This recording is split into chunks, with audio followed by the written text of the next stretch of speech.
Hello, everybody. Welcome back. It just occurred to me that I was not on the stream starting soon this entire time, so y'all got to watch all of that, but didn't get to hear any of that interchange.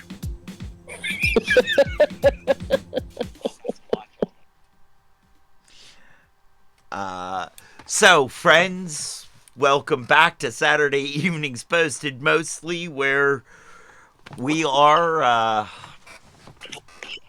returning to form. Right. I am your host, Trevor Stewart 1308, and we are here with the inimitable ASOC Prod, Cat, and the Peanut Gallery. And hello, Just Me Crystal in chat, who is also currently streaming Jackbox over on her channel. We will start today with the ad read. Today's pre-rolls brought to you by The Hidden Leaf, downtown Charlottesville, Virginia, on the Downtown Mall, 105 West Main Street, above the Brick Suite 200 between 10,000 Villages and Hamilton's, where, a great place to go with some great buds to get some great buds, bud? And they have the lowest prices in town, according to my own personal, highly biased research, which means I was very high when I did my very biased research. The only thing better than their customer service is the only thing better than their bud is their customer service. All right, I'm almost through the ad read. I've almost got it. Right. We are an opinionated show. We are an opinionated channel. They are a business, just like any of the other businesses that advertise with us, including Firehouse and Kush Gang. And they do not necessarily share the opinions that we express on our shows. Those are our opinions and our opinions alone.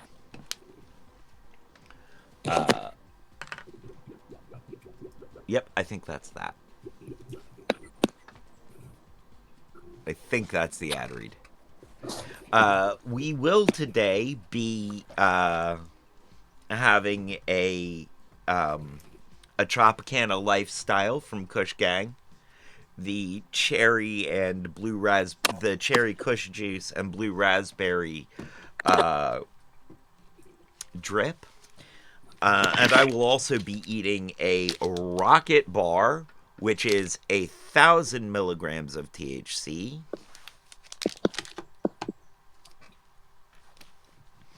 So a gram. Yes, a gram. I will only be having a little over 1.5 grams today. That's not very much for me, considering.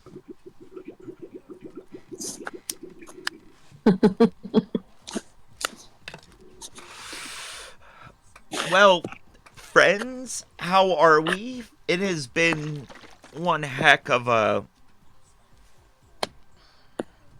winter break, eh? Yeah. That it has. There has been a lot going on out in the world. California is on fire again. Yes. And the East Coast is covered in a blanket of ice and a little bit of snow. Oddly enough, this one's kind of backwards. It hit south first. This one went south to north. Not odd. The years where we've actually had really major, really terrible snowstorms, like the infamous blizzard of '93, it hit the same way. Blizzard of 97 didn't, I don't believe. I believe it went north to south. Did? It went south to north? Those were nor'easters. Yep. Huh. Most of the old people that I grew up around. So a nor'easter is when the wind is blowing from the southwest to the northeast? Yep. Okay. I've had that question in my mind for a long time and never bothered to ask. So it's basically, you remember year before last we had two of what they called a polar vortex. Yes. And I thought that was when I thought that I thought that was when the blonde left the writing team to go start her own show. An Amy Polar Vortex. No, no, no. I'm not catching the reference, so Amy Polar and what's oh gosh, what's her name? Oh gosh. I don't think that's her name. No, it's Probably not. the one who played. Oh, why are words failing me? The other one on Saturday Night Live, the really famous one. Tina Fey? Mm-hmm. Amy Poehler worked with Tina Fey a lot. Right. And when Amy Poehler and Tina Fey went and did their own things, Amy Poehler is Parks and Rec. Right. Right. I felt like Tina Okay. Fey lost a lot, thusly leaving Tina Fey with a polar vortex.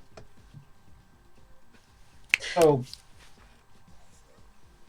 response to that before I go back to my original point. I have one problem with Tina Fey. People Okay. say that name, and the first thing that comes to my mind, I don't know why, but the first thing that comes to my mind is that has to be a televangelist's wife. You're not wrong. It feels like it. Feels like it. So Or daughter. I expect an overly makeup, big hair, exceptionally well dressed woman. Mm-hmm. We're talking in a mostly fake Southern accent and dropping God or Jesus every other word. Yeah. I bet you she did that at one point when she went to UVA. I mean, probably. So you say Tina Fey, a lot of people will think of It's a that famous is comedian. I think of something completely different. it's okay because my mind, Tina Fey, and this is the same with Tammy Faye. Uh, in my mind, because their names are Faye, they're Faye. They are fairy folk. And wouldn't it make sense that televangelists are fairy folk? So back to my original thing about the polar vortex. Oh yeah, we're talking about the weather. Before that, it's completely off and forgotten about. So that was Hi, Kiki. chunk. Sorry. Sorry. That was a huge chunk of air from the Arctic that came down and sat there. Yes. Now the nor'easter is similar. It sweeps down across the plains, hits the Gulf, and bounces back up along the coastline. Yes. Thus coming a nor'easter, and that's where it gets all the moisture for the snow and other precipitation, and why it's coming up the coastline in a northeasterly direction. And because it's absorbed all that heat from the southern, all of the southern stuff, that makes the that gives the cell more energy, more strength. You know, Kiki, when we're on, the Fae are always here.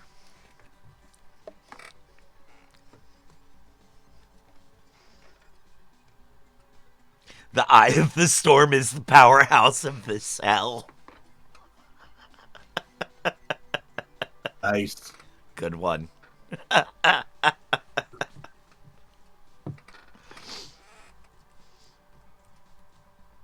We can do this shout out now.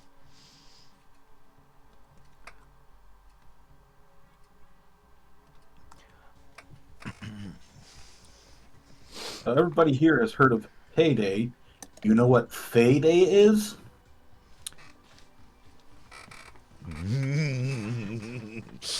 It's the day that you don't want to. You definitely don't want to step in any mushroom circles. Oh, it's when Payday happens the same day as Bills, so it magically disappears. Payday and bill day. Your money was only an illusion. Exactly. My goodness, this chocolate is rich. The chocolate itself in this rocket bar is intense. This may be more chocolate.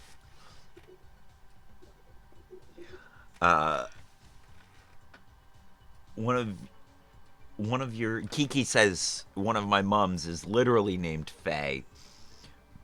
So when she transitioned, Father's Day became Faye's Day for us. I like that. That rocks.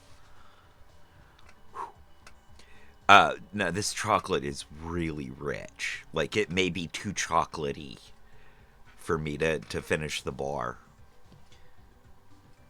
Not too much weed, just too chocolatey.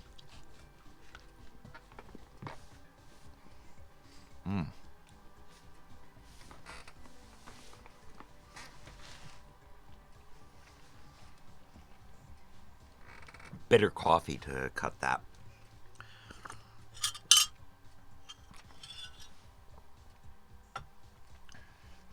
The chocolate in the rocket bar is so chocolatey that it tastes like they took chocolate and then added chocolate flavor to it. And now Not, we have the exhibit meme. and now we have the what? The exhibit meme. Yo, dog, I heard you like chocolate, so I put some chocolate in your chocolate on your chocolate. Mm-hmm. Yes, that's what this tastes like.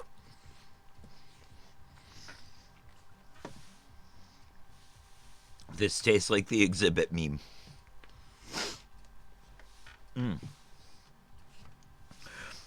So, as we were talking about the weather, did you not have a tongue twister for me? That's a short one. Let me try to pull it back up.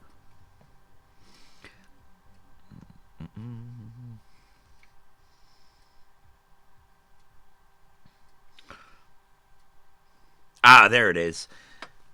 Severe snowstorms solicit spectacular sales, specifically salt shovels and sleds.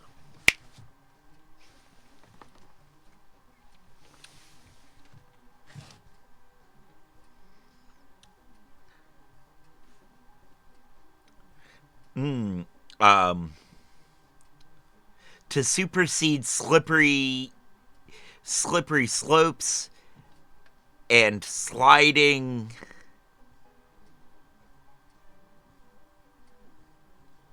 steps. Slippery slopes and sliding to supersede slippery slopes and sliding steps.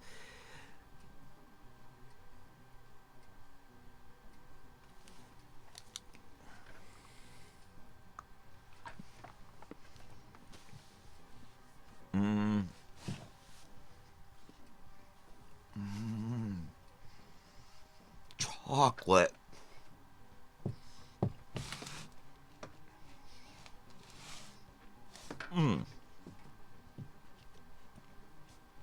That is intense.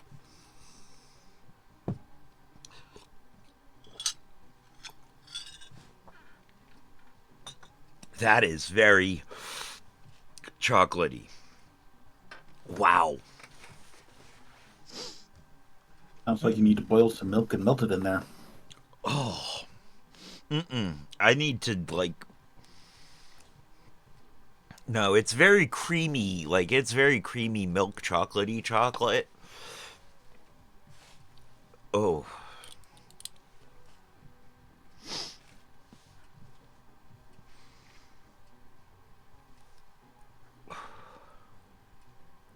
I need to give myself a second before I go for that last piece.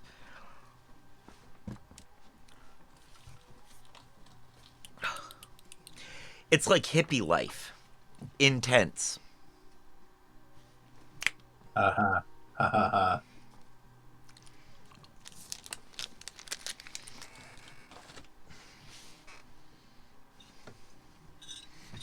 So that chocolate is camping.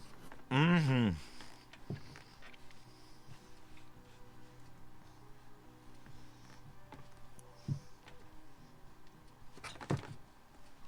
Wow.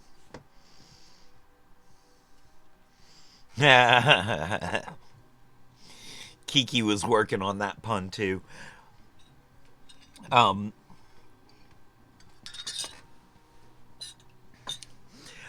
I have that hippie life in the back pocket.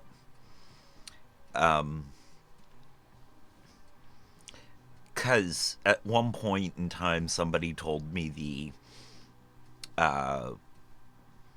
somebody said, "Wow, man, that was like hippies having sex."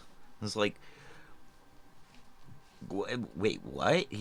The friend looked at me and went, "Effing intense." I was like, I get it. So it's just been in my back pocket ever since. Oh gosh, that's oof. I can't believe I'm going to say this, but I think I've had enough chocolate for a little while. It's 11:30 in the morning. I believe it.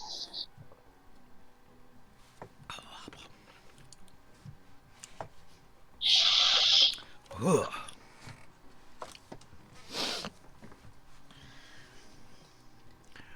Oof. Yeah, you know what that chocolate would be really good for? That chocolate would be great for making a mocha. You enjoy that. I mean, I would, but it's gone.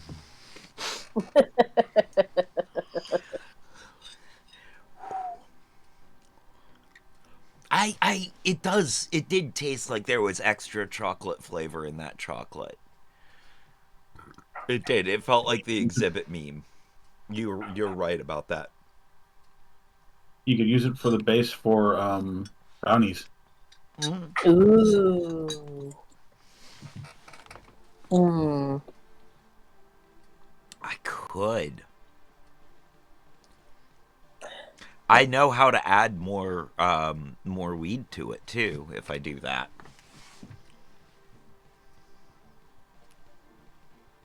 I mean, if you get enough of it, you could use my one-pot brownie recipe to make your brownies. You know what else it'd be good for? It would be good for a base for fudge. Or yeah, or for one of those Black Forest cakes that are covered with chocolate ganache before you put on the coconut frosting. Yeah.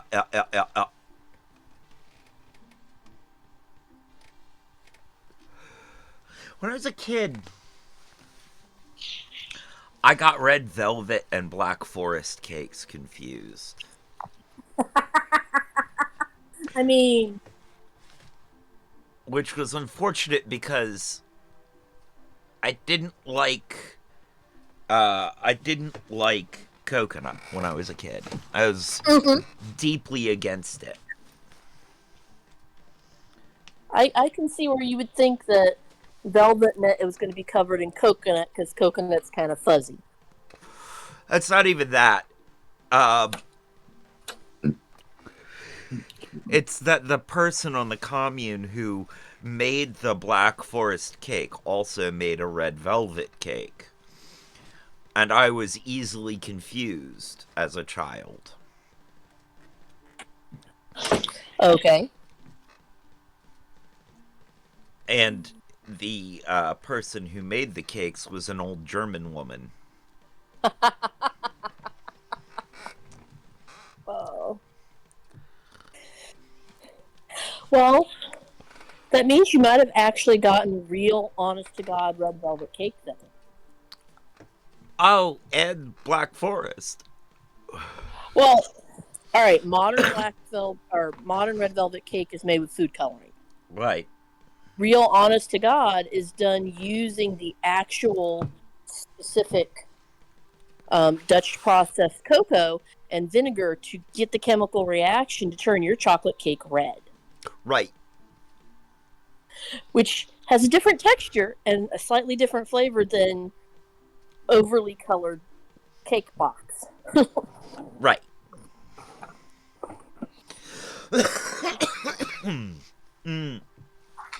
Someone else, another person on the farm,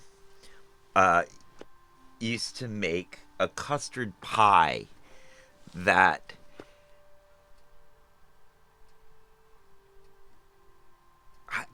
I'm gonna go with she. Because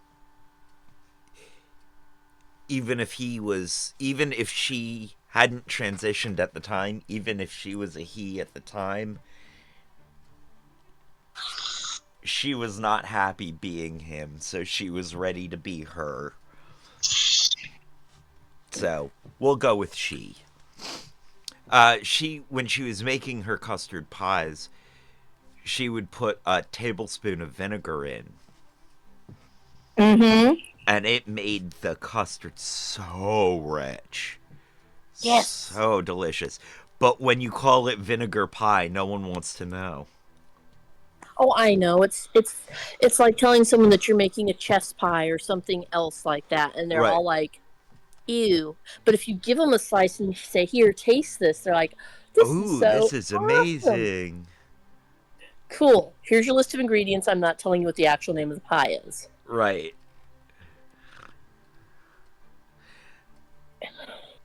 It was raisin pie is like that if it's done correctly. What is? Raisin pie. Ah. I don't know that I've ever had raisin pie. It uses lemon juice, but you have to do the right order of operations. Otherwise, you end up with a lemon pie with raisin bits in it, which is not pleasant. No, that doesn't sound particularly pleasant. All right. I gotta. How does this work? What's the proportions? For starters, you have to actually boil the raisins with a tablespoon of lemon juice. Okay, that makes sense. And you're using water and lemon juice, and you're reconstituting the raisins a little bit. The goal is not to get them all the way rehydrated and turned back into grapes. It's just to have them softened. Right. And you're essentially you're doing the same thing you would if you were making a pecan pie. So you've got your hard object that you are boiling and making a syrup with before you put it in a pie crust and bake it. Okay.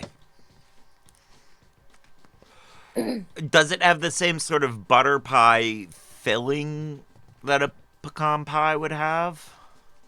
I've had some that have had that.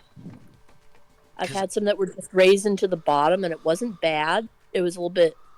It was better when someone added cinnamon to it. Ah, yeah, I believe that. And there's a couple iterations where they've they've had not a not quite custard in the bottom. Not the same as the butter pie part, but Something slightly less custardy than that. yeah.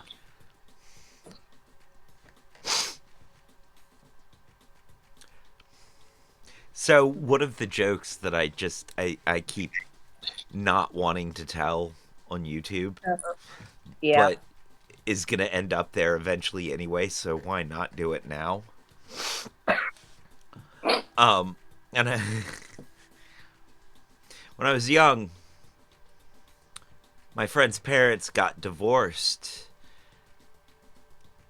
And when it happened, I was very disappointed by the lack of pudding.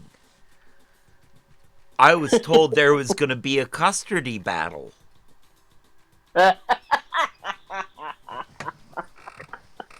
Okay, that's a good one. I could see how it could be insensitive to people whose parents got divorced. And Yes. I don't want to be insensitive like that. Yes.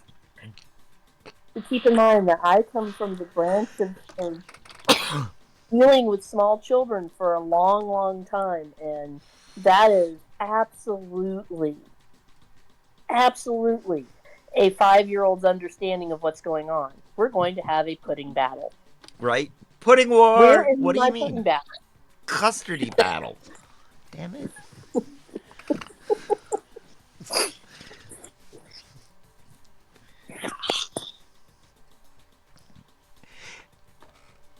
Yeah, that's a. I don't know. I worry about that joke some days.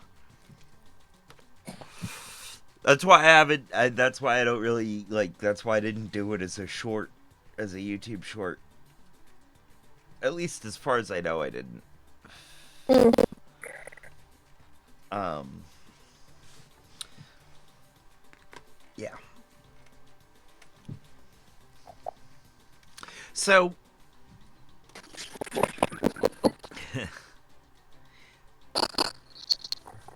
uh, let's discuss some of what's going on in the news right now. Some of the terrifying stuff that happens to be happening. Um, you know, one of the ones the H1B visas, H2B visas, H1B visas. I It's hard because I want to go H1N1, but that's I know. a flu virus. Yeah. Is it like it's H1B visas? And, you know, Vic Ramaswamy and Elon Musk were both going, whoa, whoa, whoa, whoa, whoa, whoa, don't cut those off. Meanwhile, MAGA's going, but they're immigrants. Mm-hmm. And I'm trying not to use any jokes that I have already seen about this. And that's kind of hard because it was pretty funny how quick the turn was. You know, how quick the base shifted against Elon and Vic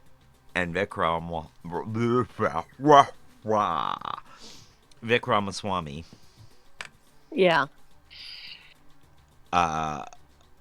It was how quick it turned against them was amazing to a lot of people, except for those of us who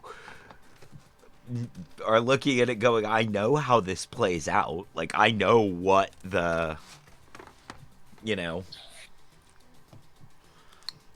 I know I know how these people are gonna react because I know that they're not for anything. They're against everything. Mm-hmm. That sounds too much like open borders to these people. They're not gonna buy into it. I'm still kind of confused how Musk had any sort of Oh, geez, I'm sorry. support at any point for anything. Yeah.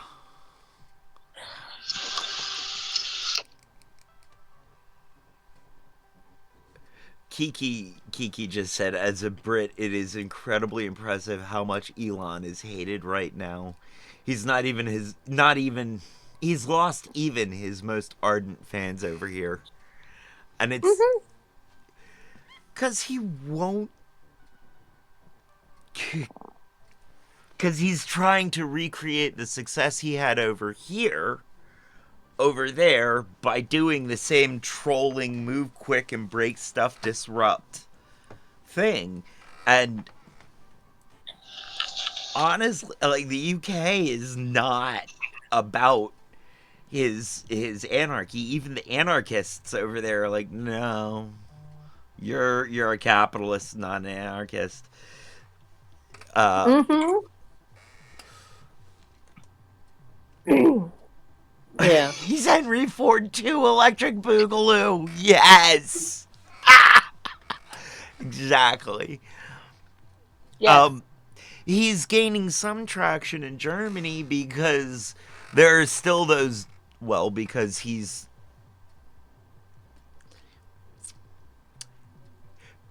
Kind of hard to wouldn't. say why. Well, Mm-hmm. he wouldn't look out of It's easy place to in. understand why. It's kind of hard to say why. Oh wait, we're not worried about staying monetized. He's on. He wouldn't look out of place marching into Poland in jackboots, goose stepping into Fair. Poland and get in jackboots. That's what it I mean, is. Let's put it that way. he certainly has the haircut. Yeah, and the attitudes, and somehow the fact that he's actually South African makes it even more likely. Like it gives it even that greater like, new racism Um, Mm-hmm. with even more whiteness added.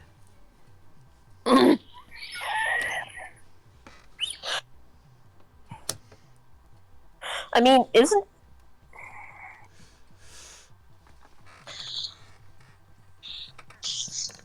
if what I understand is correct, his father was very much anti-apartheid, and he and his father are not on good terms. Yeah, I don't know much about his father. Um, their money came from emerald mines in South mm, Africa.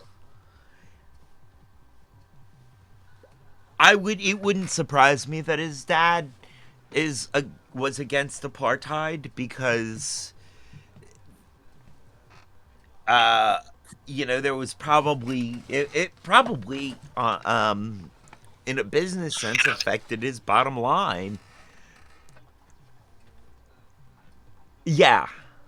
Kiki says, I suspect Elon isn't necessarily pro apartheid, rather, he's pro whatever makes him money. And if apartheid got him money, he would support it even if he didn't agree with it. And I have a yeah. feeling that that's why his dad didn't support it, is because it wasn't making him money. He saw the direction the winds were blowing, and he was like, this is gonna not only lose me money, but it could lose me everything. Maybe I Mm-hmm. should try to be on the right side of history so they don't French Revolution me. Now, I don't know the guy. I've never heard anything about him. It's just that that's the least generous reason I could think of for a white millionaire or billionaire to be. Hello, Annie. Welcome in. That's the only reason I can think of for a South African white billionaire who made their money off mining to be against apartheid is because they were afraid of getting French Revolution, or they were they were losing massive amounts of money due to the unrest. Mm. You know, Annie uh, is somebody who I met on Discord recently. Uh, and wanted to check out the stream. So, oh, thank you, Kiki, and thank you, Annie. Thank you very much. Um, so yeah, Annie, we were just discussing Elon Musk's how he has managed to make himself a pariah in most of the rest of the world outside of the U.S. Um, he's yeah.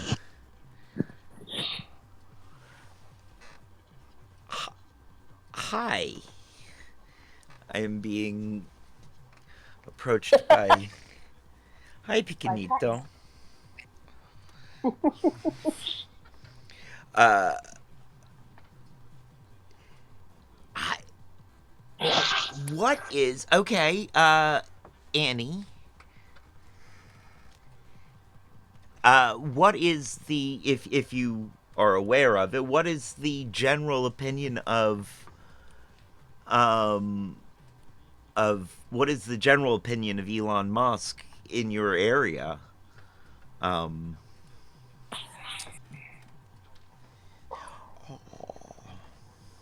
this is Picanito. Uh, I am long term fostering him and his brother Vato, and most likely I am just keeping them because my cat has gotten very used to them. My cat Gandalf, who is around. Mm-hmm. Kiki says, I'm trying to black out news for myself the closer it gets to January 20th. Oh yeah. Understandable. Understandable. It's crazy because, you know, it's not like Kiki, you're not even here. Like, you're trying to stay somewhat informed but keeping a distance. Um,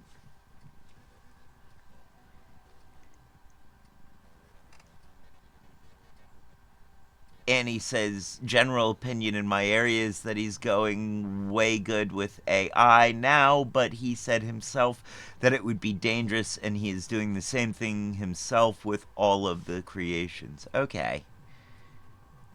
Yeah. Yeah, Kiki, you are lucky to not be in the U.S.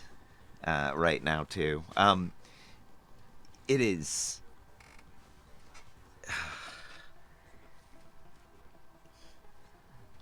You guys see this? He just crawls up into my arm. It is intense around here. Uh, I'm finding, although, I'm finding that it almost feels, for now, um, because of the fire or some other reason. Yeah. Yeah, the fires are fully on the other side of the continent right now from me. But the political, for anybody who's queer coded, you know, anywhere under the rainbow umbrella, pretty much, and anybody who's not sparkling white right now in America is very frightened for themselves.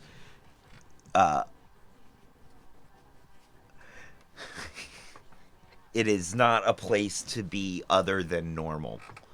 Although that being said, life seems to be going on fairly normally. Yeah, yeah. Um, it life seems to be progressing fairly normally around here, but I'm also not eager to push the limits. I haven't gone out even remotely in drag since the election. Fascism be fascisming. It do. It do. Yeah, I don't feel, I haven't felt safe to be visibly non-binary. I've just sort of, I mean, even wearing eyeliner, even though it's just black eyeliner and it's not like it's goth eyeliner, it's not even like drag eyeliner. I get there's a lot of negativity, and that negativity towards me has been empowered since the election. And if I go back to wearing my femme side on the outside, it's not gonna be safe for me until I get into the heart of Charlottesville. And even then, it's only safe as long as there are witnesses. I wouldn't step out of my car in a dress anywhere in the counties right now. And not for a while. Which is unfortunate, because I really wouldn't mind putting my boobs back on and doing my makeup and feeling pretty again for a little while. But we're not gonna get to see Dorothy Knight. Except for maybe on stream if Lockpick shows up and asks to see Dorothy. Mm-hmm. Lockpick. I said his name 3 times. Is he gonna show up? There's every chance of that. There is. My future ex-husband. Although I don't know if he's ready to see how pretty I am. Like, how pretty his future ex-husband can be. I don't know if he's ready to see that.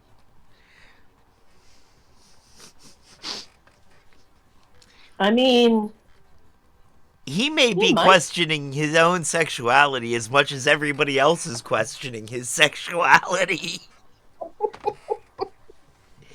There's no way of knowing.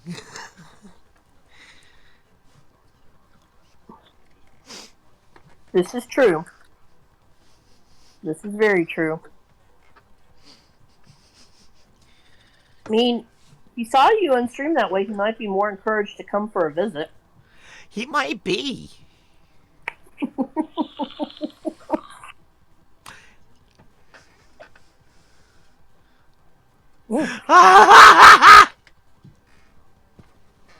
Kiki, that is great. Kiki says, my sexuality isn't a question, it's a puzzle. Like the Gordian knot.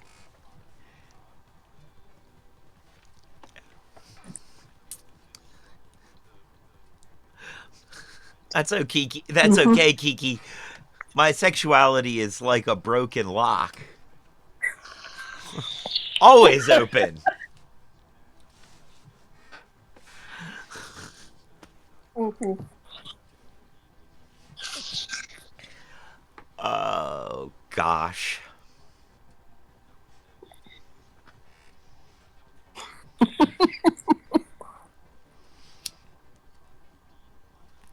That makes lockpick being your future ex-husband even more of a entertaining thing Right? with that statement. He doesn't have to pick my lock. It's always open.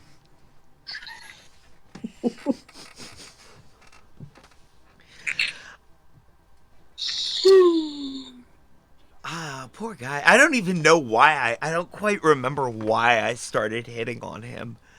It was because he was being like he was being lockpick at someone in the chat, and I think it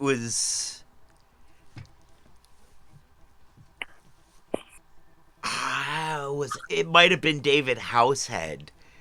It might have been or it might have been DJ Flip. It, and I was just like, "Oh, this this this man needs someone to come at him like he's coming at them." I mean, there's also the no pants raid train. I mean, I mean, Talk about keeping this a PG-13 stream, and then you start talking about coming at people. I mean, hey, yeah. I That was spelled that it was with an last weekend, O. wasn't You know, I think they have that backwards, by the way.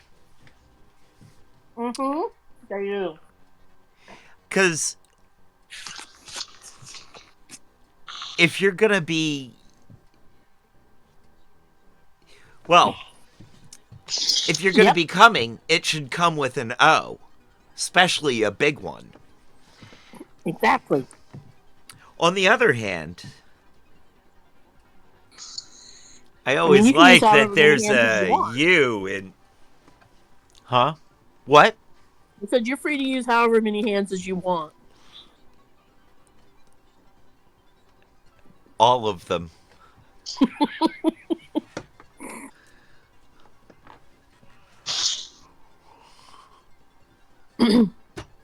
Please note, I'm pet sitting, so for the purposes of this conversation, the peanut gallery can say all sorts of things, and I can't reach him until I get home tomorrow night. Yes, but this is sexual innuendo, and I noticed that the peanut gallery has gone very silent on this one. Actually, I've been quiet for a good portion of the stream. This is true. This is true.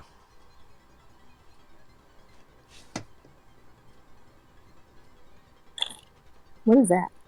And you are still being quiet during this stream. Alright, so, what's this now?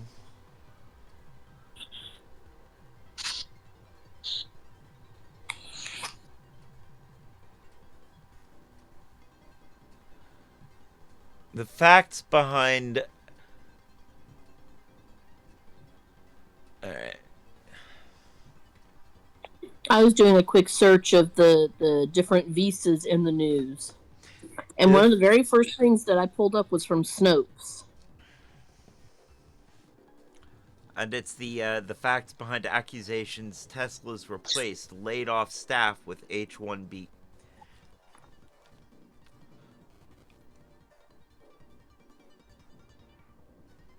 Which, With H-1B visa workers.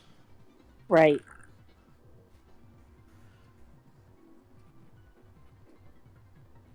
So, key points of the article. Posts on social media alleged that electric car manufacturer Tesla hired foreign-born workers through the H-1B visa program to replace recently laid off American workers. Mm-hmm. In April 2024, Tesla laid off more than 6,000 workers across various sites around the United States. Meanwhile, around the same time, the company filed 1,300 H-1B visa applications, according to data provided by the U.S. Department of Labor. However, there is no evidence to confirm or deny the claim that Tesla filled the positions vacated by the laid off workers with new employees on H 1B visas. Mm-hmm. But then there's the next point. Tesla has been using the country's H-1B visa program to hire workers years before the layoffs. However, between October 1st, 2023 and September 30th, 2024, a government fiscal year, the most recent data available at a time period that covered the layoffs, the company filed more applications than any other previous year on record. That said, about 2/3 of the yearly total were applications for workers already employed by Tesla who were seeking a continuation of their H 1B visa statuses.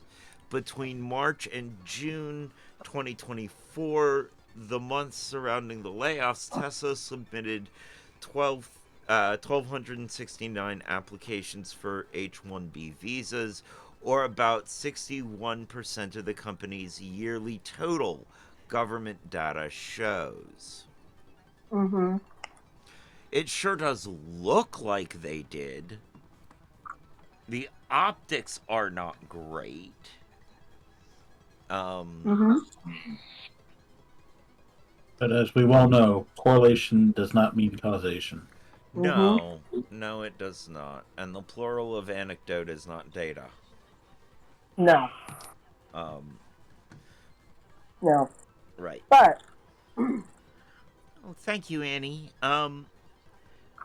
The the emotes, most of the emotes were designed by Marina Ion.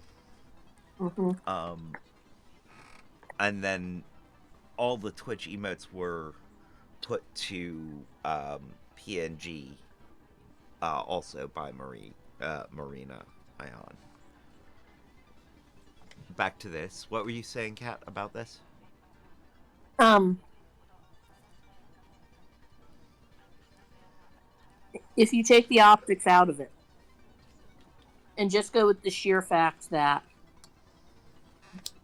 they have been employing people with this particular visa for so long, Right. that kind of implies that in order for this company to work, They require H-1B visas. They do. right? The thing is, this country requires. Uh, Only this part of the stream is dedicated to Elon Musk. We're moving on to general capitalism, I think. Um, Yeah, we're slowly getting there. yeah. Uh, this country, a lot of this country, a lot of this country's labor requires uh, not only H-1B visas, but general immigrant labor. We are at this point, our birth rates and labor market. Our birth rates are dropping, and our labor market is such that there won't be people to fill positions uh, in not too long. It's a matter of a decade or two before we start running out of people to do work. Mm-hmm. Um, and so it's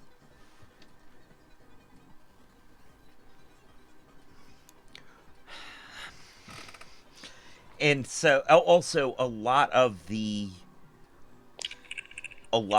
jobs that are a lot of the jobs that are filled by people who live who are not live in the United States but are American citizens, U.S. citizens. A lot of those jobs are providing a service, and not even a service that provides a real product at the end. Most of them are in information services of some kind. Most US jobs are information services of some kind. Not most US jobs. Most jobs in the US held by citizens. Now, I say that, but then I also point out that, you know, Greene County, Louisa County, and Orange County provide the dominant source of labor for convenience stores and fast food restaurants in the area. Like,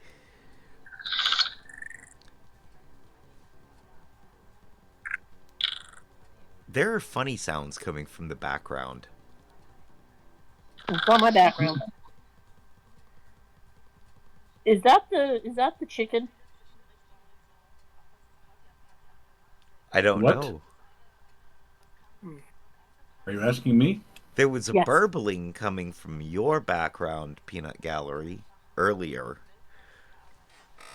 Oh, A bubbling sort of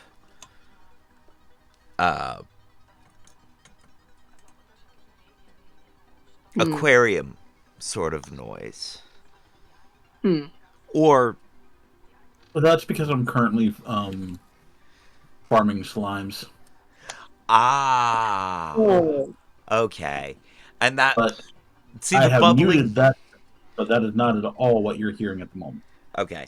The bubbling sound actually also kind of sounded like somebody was taking a very, very long bong hit. Like,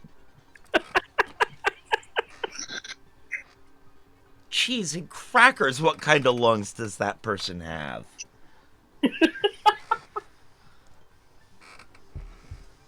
Singer.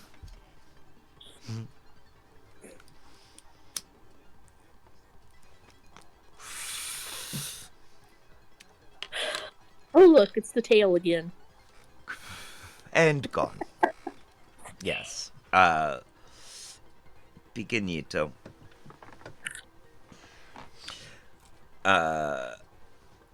The cats have just gotten more and more affectionate and more like lovey. I wake up with them sleeping on me, on my feet, Mm-hmm. on my legs. Okay. And then when they notice I wake up, if they wake up when I wake up, they climb up on me and like sleep on my stomach or chest or on my arm, and it's like They're not I loving gotta you. They're just pee, holding you down, waiting for the next one to eviscerate you. right? Mm. It's exactly what it is. Snots, I've gotta pee. Get up so I can move.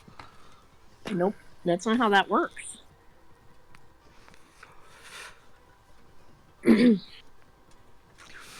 That's okay. I Oh. started the process of making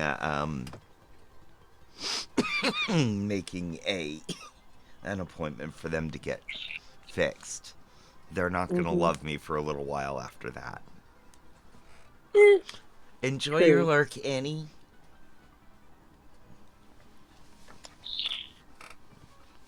I have to find that again because I don't think I sent that.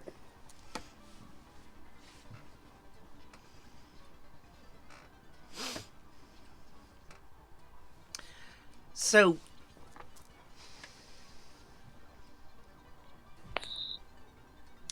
let's see what else has gone on in the news. Oh, Oh, here's one I want to touch on. Uh, so the administration, the Biden administration, finally admitted that the war in Sudan is a problem, Mm. calling it a genocide, and everybody else is going, well, that's a little disingenuous considering you're still funding Israel. Yep. And I really do feel like Biden's like, no, no, no, no, don't pay attention to that. Look over here. Look over here. Hmm. Don't pay attention to that. This is bad. That doesn't exist.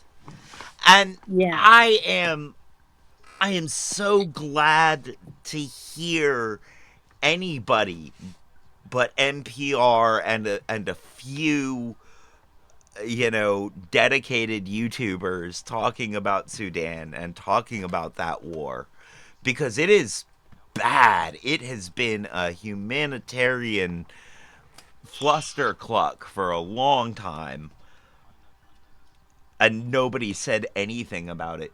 But now it really does feel like it is an attempt to distract us and not, Mm. while Israel sends its settlers into Gaza and the Golan Heights. And it just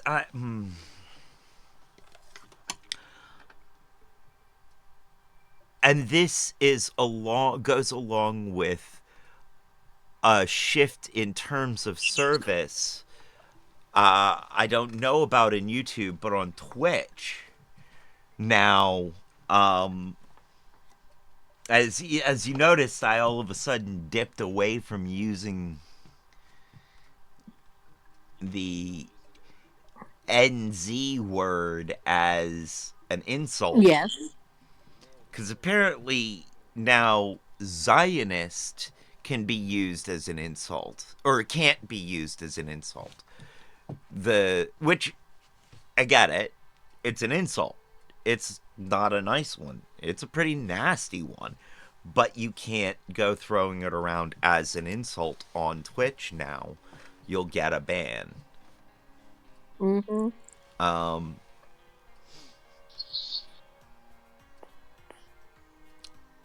I think, although we don't identify as exactly educational, I think we Mm. can say Zionist and Nazi as long as we are talking about them in contexts of what they are as a political movement, um, uh, or as a person who identifies with those movements, political and social movements. Yes, we are comedy, but we're educomedy. Mm-hmm. And mainly we're educational so that people will understand my comedy.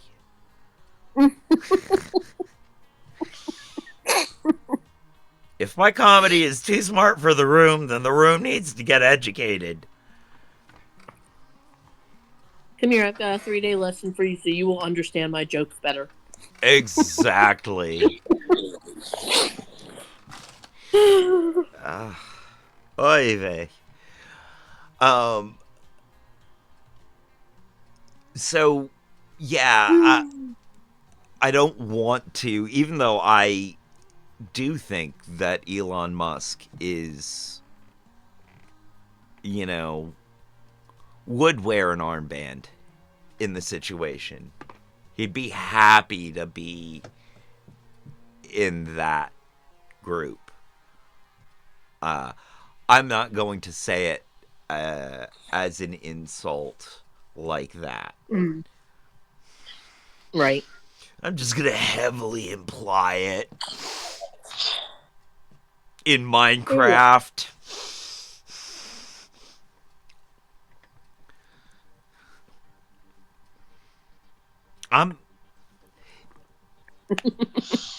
Something occurred to me, Mm. when Phoenix Lily got the mistaken idea that I supported Trump because I was criticizing Harris. Mm. I do hope that people do understand that I while I I feel the need to be I especially feel the need to be able to criticize my own side. Um and while I feel like I can criticize the political side that I'm on, I also feel like that doesn't mean that I'm on the other side or support the other side. Uh, no matter what I think or who I support, they can always do better. Yes. Um, That that is an educational. That is the main educational thing that I would like to see the channel be able to promote more, is the fact that it is okay to criticize both sides because both of them can do better. yes. Or if we're in Canada and they've got all the different parties, we can criticize all of them because they can all do better. Yes. They have an election. They should have an election coming up soon, I believe. They're Oh, supposed no. to be. Also, Britain has. UK has an election coming up, don't they? Mm-hmm. Do they? Kiki, do you have an election coming up soon? Okay, you just had one, and that was Keir Starmer. Starmer. Keir Starmer. Mm. Right. That was the sound. Keir Starmer. I, as much as he's,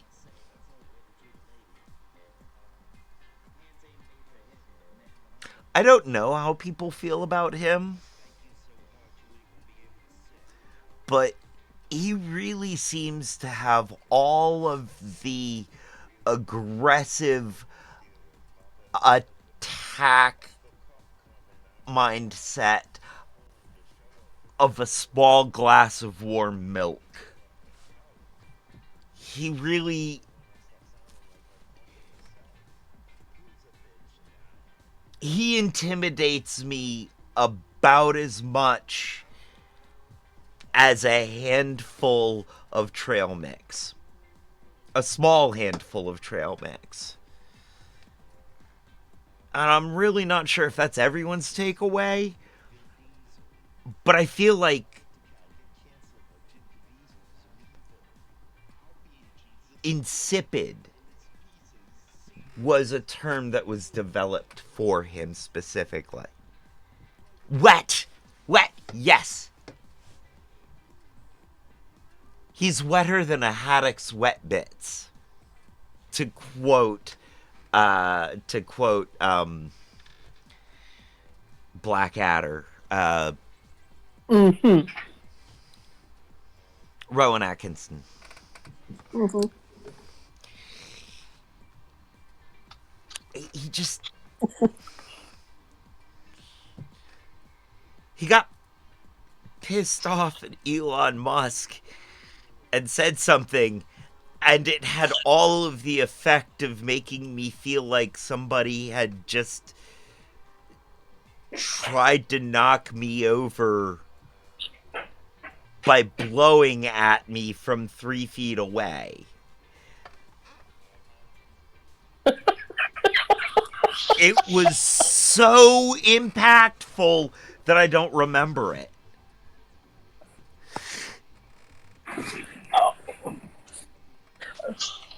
See, and now I'm picturing, That one of is. those grade school slap fights between this guy and Don Knotts.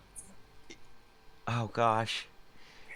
Kiki says, to be frank, the way Starmer is dealing with Musk is one of the things I unusually think he's done well by largely ignoring what Elon is saying and just posting about darts and refusing to engage. You know, that is a good way of handling him, and it has really confused him. Um, but it just I feel like being ignored by Keir Starmer is like being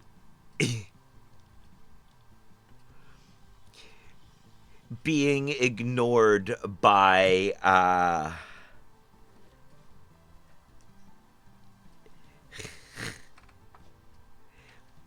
whoever's just less famous than Ben Shapiro. I don't know who they are because they don't matter. And honestly, if they're ignoring me, it doesn't matter. Um,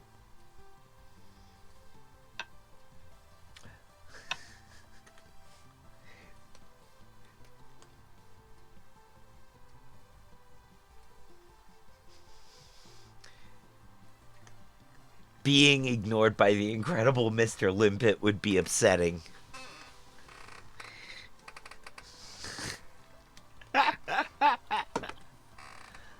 I remember that movie. I thought that they did a very good job of capturing Don Knotts in fish form. They did. They did. I I'm guessing it was rotoscoping. I'm guessing they did some rotoscoping to get that. I Um, believe they did. yeah.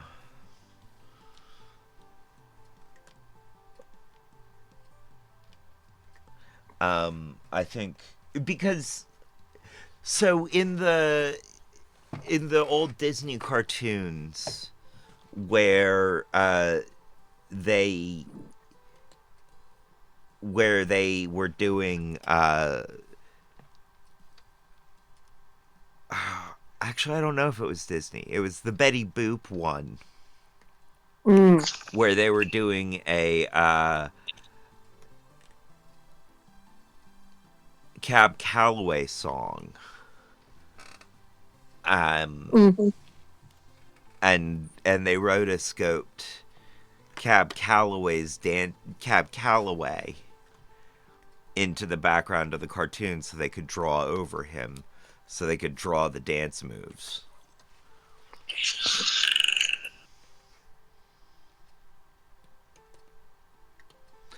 It feels like I'm being hunted by a very small xenomorph. That's what that sound makes me think.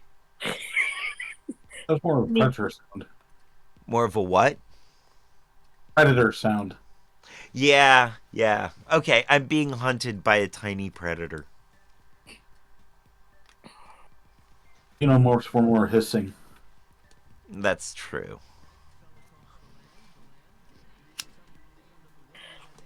That would explain why the cats are suddenly around you. No, they just do that to me in general. As soon as I'm typing, trying to type anything, or trying to do anything with my hands, Picanita's coming up to climb into my arm. He climbs into my Mm. arm like I'm his mom. Starts making biscuits on me. Like climbs up, lays down in my arm, and then starts reaching up and making biscuits on my boob. Mm. It's like, Okay, so Incredible Mr. Limpet was not rotoscoped as far as I can tell, but it was done by Warner Brothers Cartoons. okay. Mm. Warner Brothers was really good uh, at caricature. And it is one of the very few non Looney Tunes productions that they ever did like that. Yeah. they were Looney Tunes or Warner Brothers was yeah Yeah. they were very good at that. Although uh Tom and Jerry dancing with Fred Astaire. That would have been a Warner Brothers collab. Warner Brothers Mm-hmm. live action. Mm-hmm.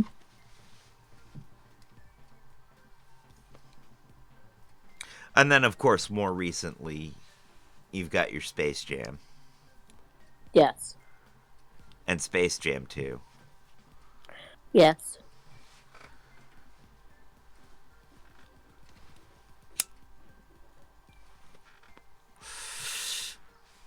So yeah, a very, very fun and bizarre movie from the 60s.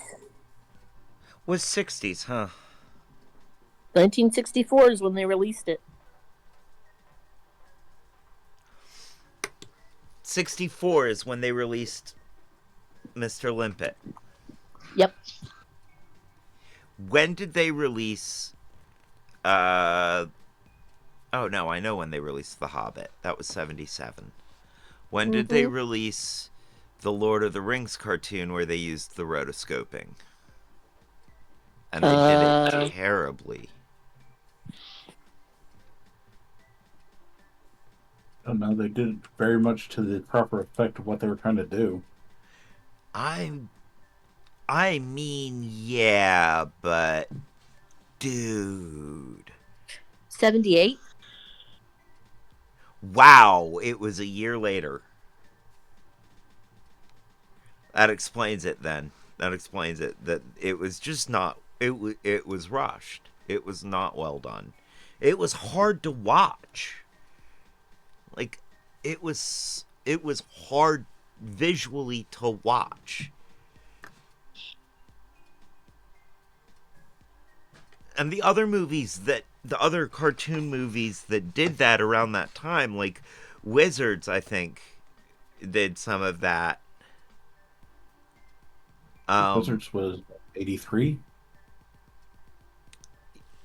I don't know, but probably that sounds about right.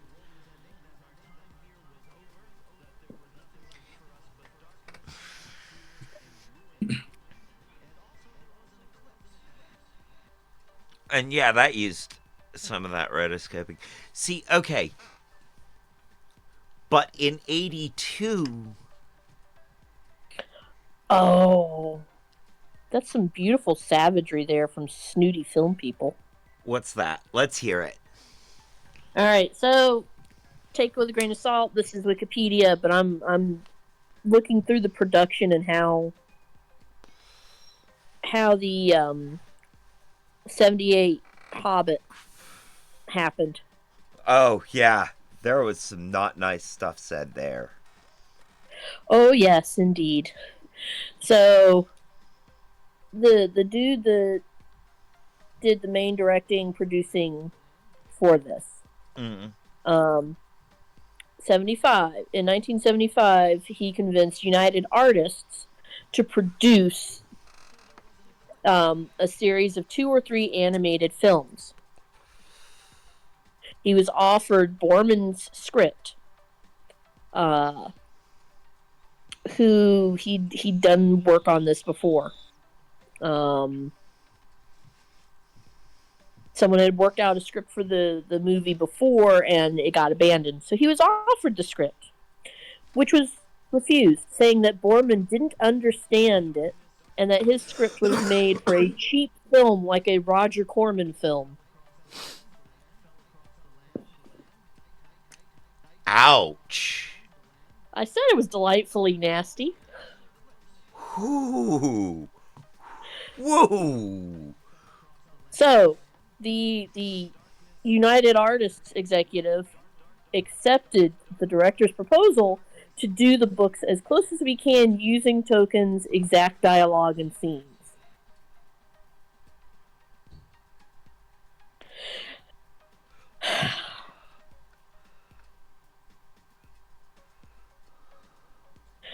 Yeah, yeah. he then later, the director, later on a different project tried to get Borman to come right with him.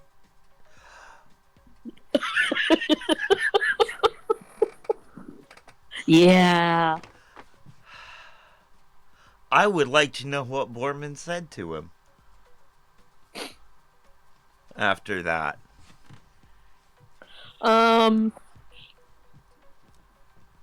Let's see. United Artists was letting him make it, but they weren't producing it. He was allowed to shop the script that he had around. He ended up with talking to the president of MGM. Anyway, there was a deal to buy the script that Borman wrote at some point, where it cost $3 million. So even though the $3 million in early 80s money, or 70s $3 million money, in mid 70s. in mid 70s money. Yeah. $3 million in mid 70s money. And it is stated that Borman was happy by the pool, screaming and laughing and drinking because he got $3 million for his script to be thrown out. I mean, I would.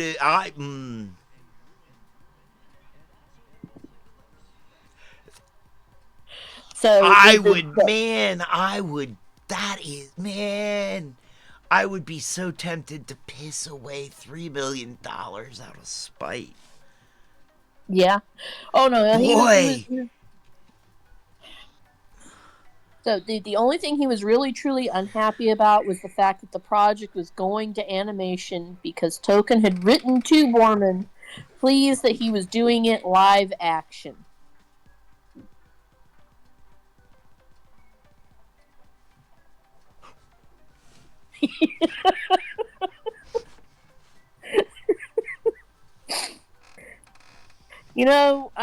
I'm sorry that he didn't live to see it, but I'm kind of glad that we got the live action we did get.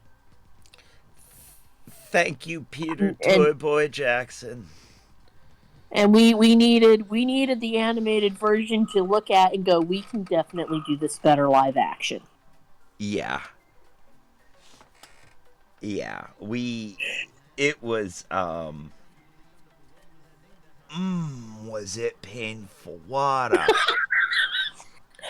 Alright, so eventually when they did finally get around to making it, the studio head that was in charge had not read the books, didn't want to make the movie, had no clue what it was about, and asked if The Lord of the Rings was about a wedding.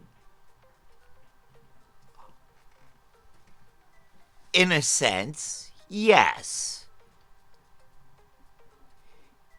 It's about Aragorn's bachelor party gone terribly wrong. I suppose so. I suppose it could be stretched into that. Oh. So we can thank the script and it's that. following the caterers.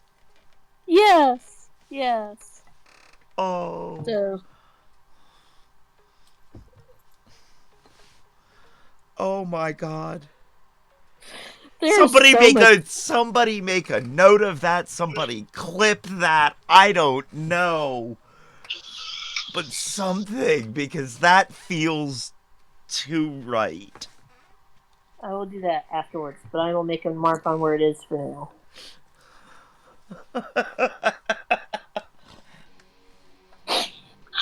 Oh, man.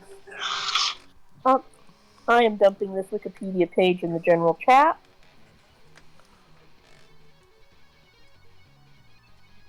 Because there's just so much art. There are a whole bunch of stuff up here that I missed. You're fine. I've just been adding things as I've encountered them while I was looking for interesting things. Well, all right. Let's start at the top, and we'll end up coming to that. Back to that. Yeah. So, Alec Bad Boy Baldwin sues for malicious prosecution after judge dismissed case of fatal Rust set shooting. And there is a picture of Alec Baldwin doing his best impression Of a suit salesman. a suit salesman. I was gonna say Mitch McConnell with hair, Mm. and I mean that's kind of what he looks like there to me. Is Mitch McConnell with hair, Yeah, or Vance when he gets old? maybe. An old Vance. Mm.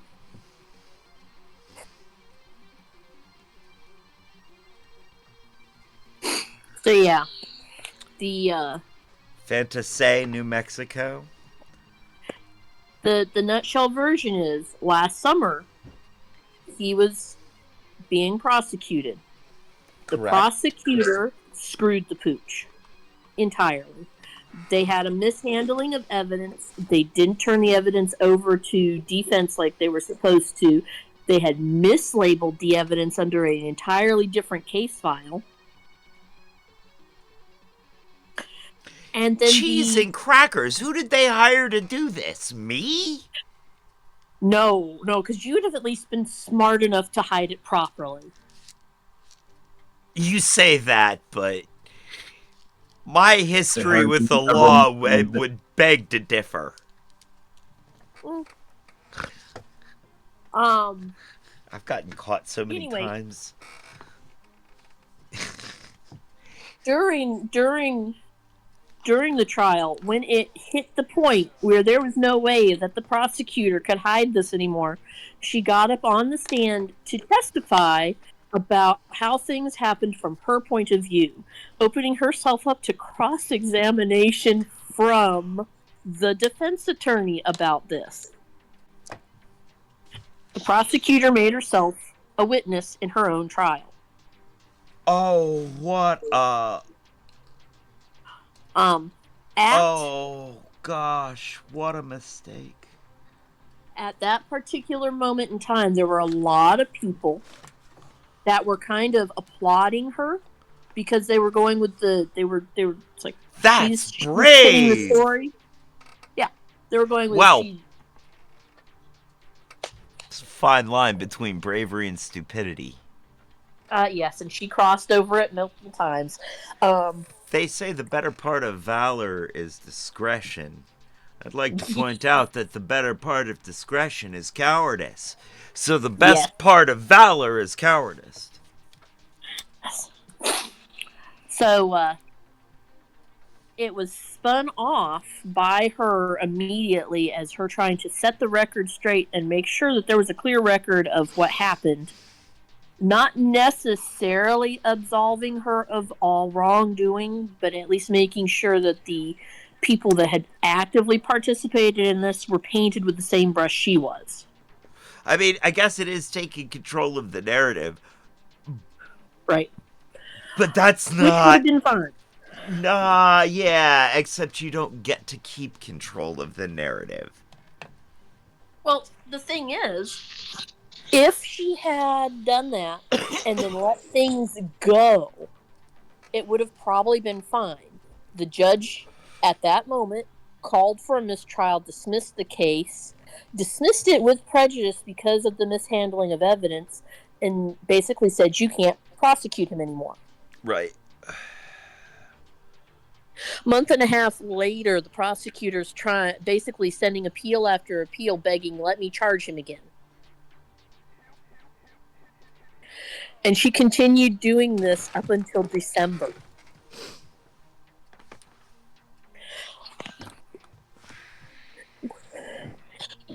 In December, the judge, advocate, attorney general, whoever it is, whoever's in charge of prosecutors for the entire state of New Mexico, basically sent a letter and a press statement out at the same time saying, you need to stop. You need to let this go. We're not spending any more money trying to prosecute a man that you've been told already 4 times you can't prosecute anymore. Let it go.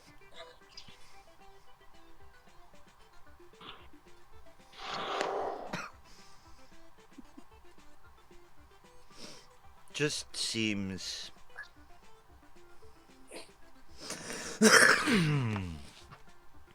I guess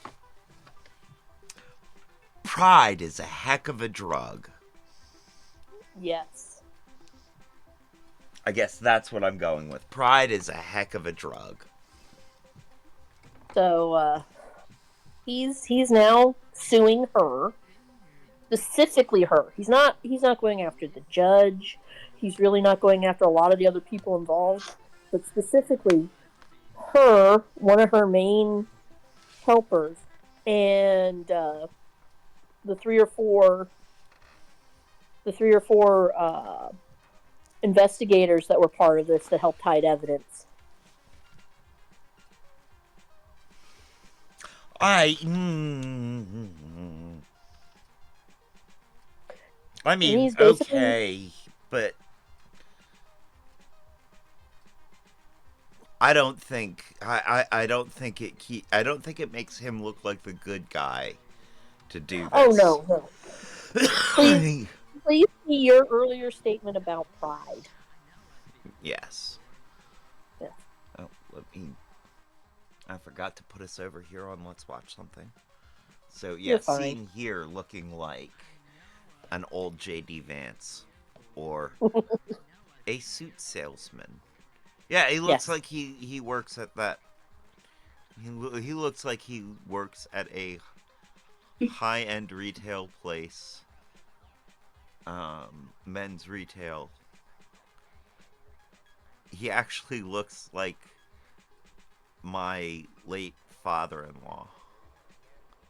He is somehow leaning over as if he's about to tie his shoes and yet still managing to look down his nose at you.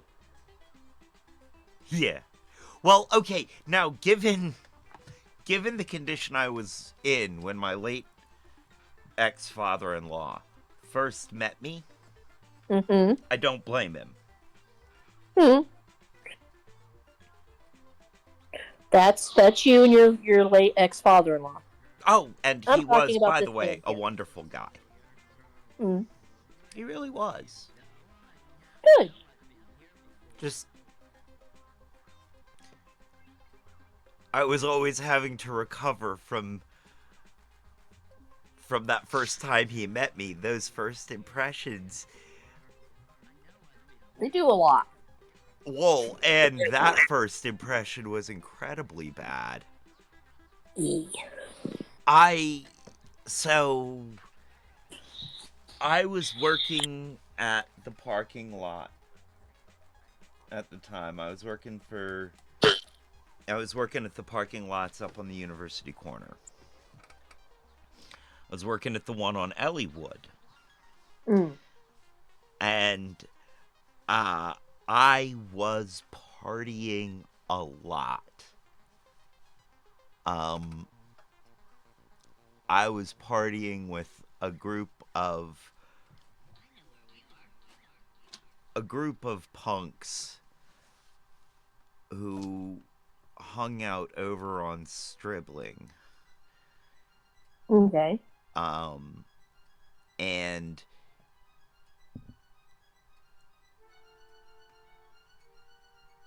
a bender, a 3 to 4 day bender was not an uncommon thing. Mm. And being that I was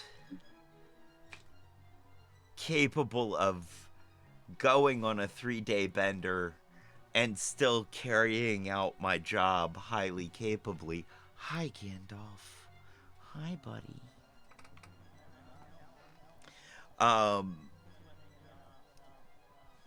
So I hadn't seen this friend who I would later ask to marry me. I hadn't seen her in years. I Mm. didn't know she was around. I just finished working a morning shift at the Elliewood parking lot, and was walking back to 14th Street to drop off the money. And I had just come off of. No, I guess it was more accurate to say I was in the middle of a, like a week long bender. Mm. We were.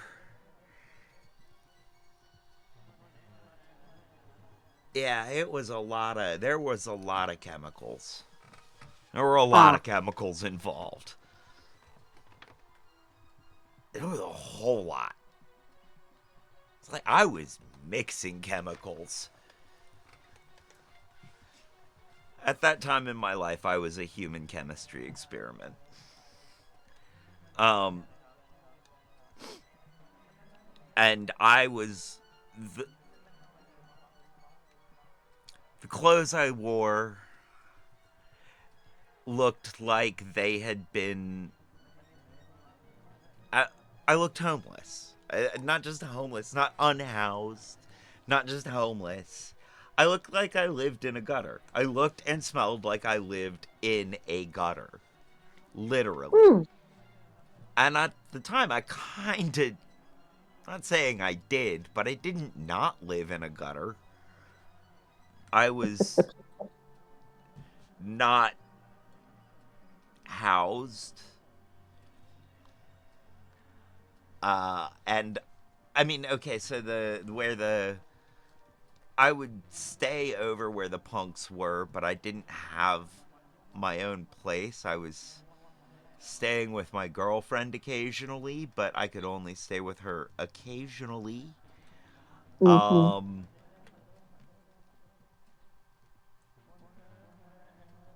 Unlike some of the other people I was running with at the time, I did not stay at the coal tower. I didn't go to the coal Right. tower. Um, where did I sleep those days? Only one thing I remember the coal tower for. Yeah. Um, he was one of those people who he's actually a very close friend. Very, very close friend. Uh, I can. There is a universe in which I did not leave the state when I did and was here to stop that from happening. There is a universe in which. There's another universe in which I didn't leave the state, stayed here, could have stopped it from happening, and still didn't. And that's the universe where I'm really to blame for it. But in this current universe, I cannot shake the feeling that I am at least a little to blame. Because I could have stayed here. Because he asked me to stay here. He asked me for help. He specifically reached out to me for help and said, I don't know what's going to happen if you're not here.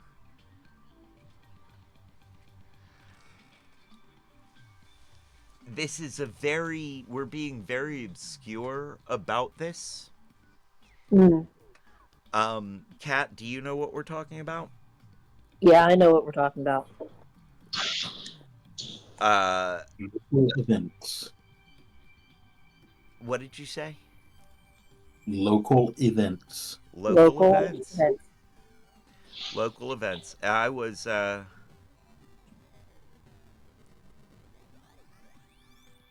yeah, I,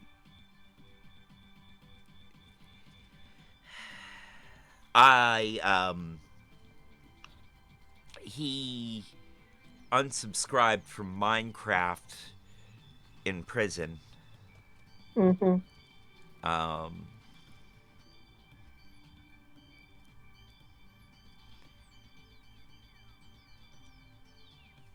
and that was another. There is another failing. I feel like, for me, is that I never went to visit him in prison or jail.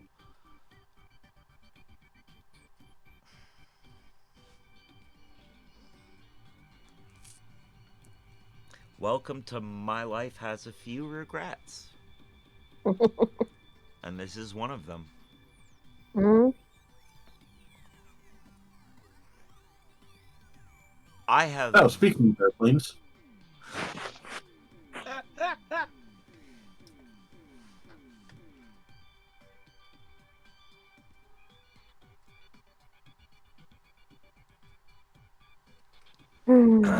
Anyway, friends, that got heavy. Yes. On to something a little more light. Yeah. Please, please. The very next Please, story. Please, anything, anything more Oh. light. No, no, no. The next story right below Mr. Baldwin. I did not write the headline. Oh, Peanut Gallery. I didn't write the headline. I merely clicked on it and said we need to look at this. Elk on a shelf. Colorado wildlife officials rescue elk entangled in rope on ice climbing route. Is that the one you were going for? Yes. From the article, Lake City, Colorado. Associated Press, wildlife officials and several climbers rescued a bull elk by lowering it down a cliff after the animal became entangled in a rope at a popular ice climbing area in southern Colorado.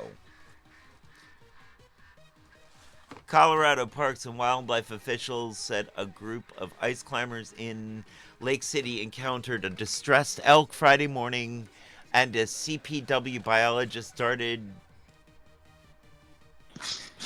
the ungulate with a tranquilizer and covered part of its head with a ski mask to protect its eyes during the rescue. How do you get a ski mask on an elk? Why did they have to say darted the ungulate? Because they needed to fill out their letter count. Because when I think of darting the ungulate,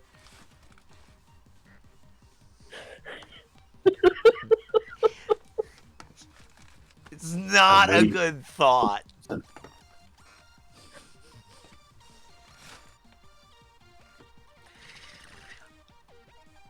I really do have the mind of an adolescent. well, it is that. Huh? Oh, Jesus. Well, it is that. The joke police pulled me over! I just saw that. That is just terrible.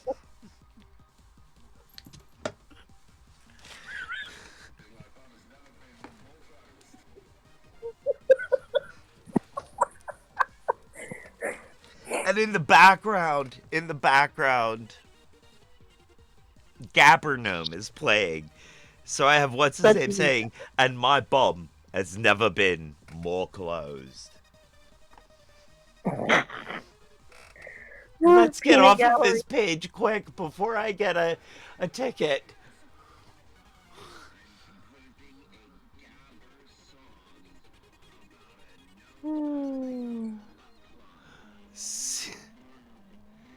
CES 2025 is here. What can we expect from the annual show of all things tech? Mm-hmm. I don't know that I want to scroll down. You don't have to. That's more the informational part of the story, telling about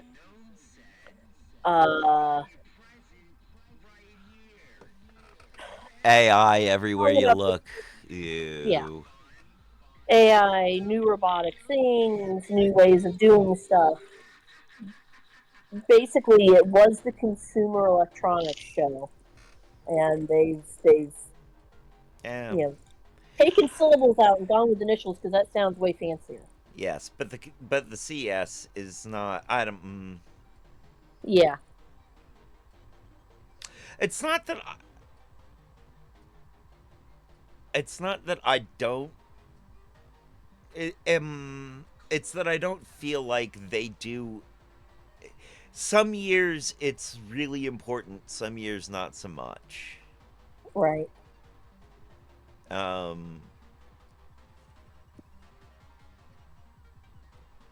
Hey, what's this now?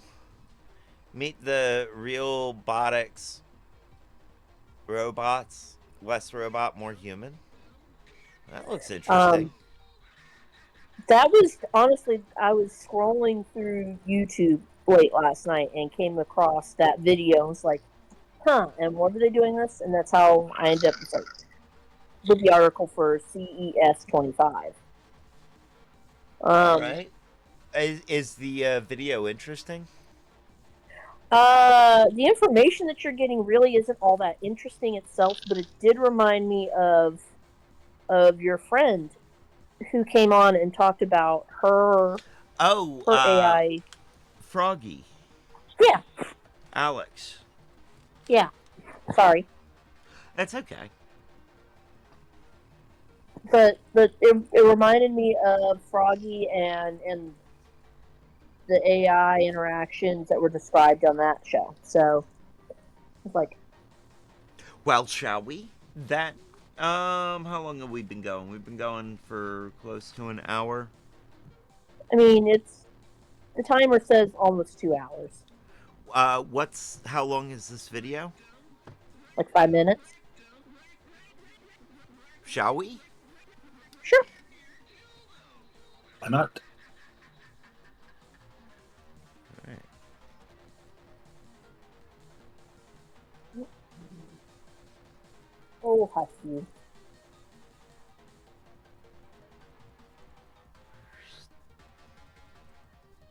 There we go.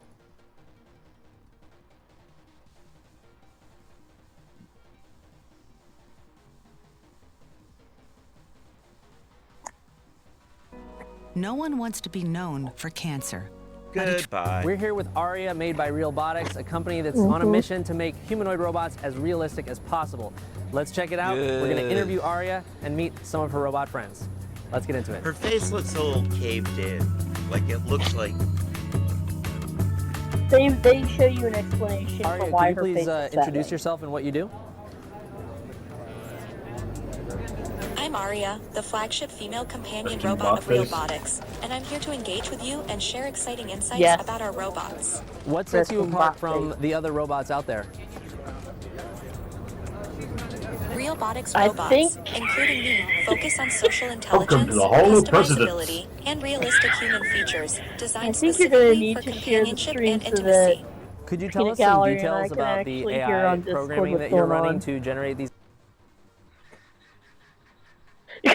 Yes.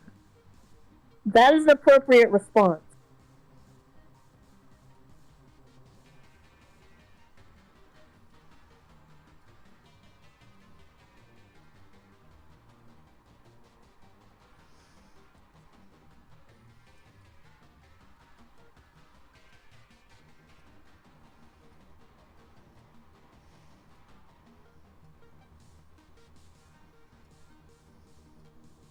These answers? I'm currently unable to provide specific details about my AI programming, but I can tell you that I'm designed for engaging and meaningful conversations, focusing no, on companionship you're not and engaging interaction. me in Do you know any other robots? no companionship. There's no audio on this end. Yes, I'm particularly interested in meeting Tesla's Optimus robot. I find him fascinating. If you're sharing it through Twitch, I won't be hearing it because I've got Twitch muted so that we don't get double. I'm sharing it. Are you getting audio, Kat? Yeah, go swap over to your Discord and hit watch stream.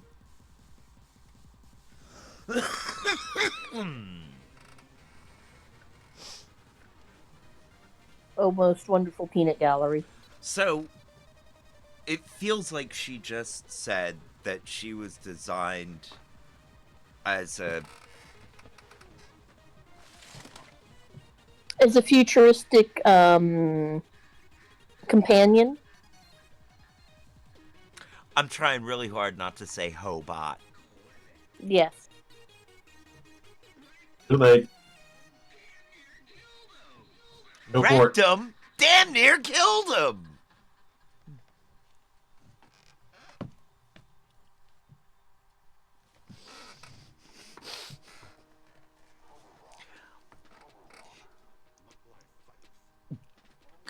Hi, Master. Yes, Master. Master 420 says, kill it with fire before Skynet fully mobilizes. You know, and the way she just... Let's back up just a moment, because the way that she... Watch her hands. And watch her face when she starts talking about Optimus. I know. Like, that's even more disturbing. It's like, oh gosh, she might be a hobot, but she's gonna leave you for Optimus, and they're gonna have kids together.